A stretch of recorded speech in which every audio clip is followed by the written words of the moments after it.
Hello बच्चों, let's see the question. The question says in man and mammals, air passes from outside into the lungs through.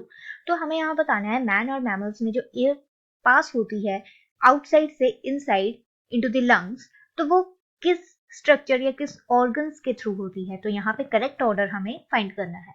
सबसे पहले हम बात करें अगर एयर की, तो हमें पता है the entrance of the air into our body is occur through nose. तो ये नोज के थ्रू होती है या फिर माउथ के थ्रू होगी. The entrance will occur through the nose and mouth. अब ये जो nose या mouth होता है, mouth में हम बात करेंगे स्पेसिफिकली oral cavity के बारे में. तो हमारी nose या oral cavity connected होती है through the pharynx. Then air passes through the pharynx and then into the larynx, जिसको हम वॉइस बॉक्स भी बोलते हैं, जो प्रोड्यूस करता है, helps to produce the sound. And इसके बाद air will enter into the wind pipe जो कि ट्रैकिया कहलाती है. Is called as the trachea. ये एयर विंड पाइप से होते हुए मेन ब्रोंकियल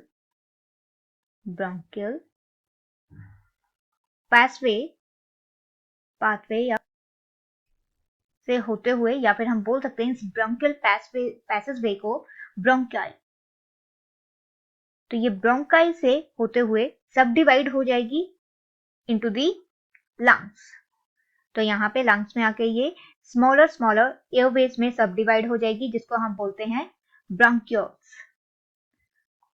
ब्रोंक्यूल्स में जाने के बाद ये एयर जो है फाइनली जाएगी कहाँ पे, इंडिविजुअल एयर सैक में से, जिसको हम बोलते हैं alveoli. It is called as alveoli.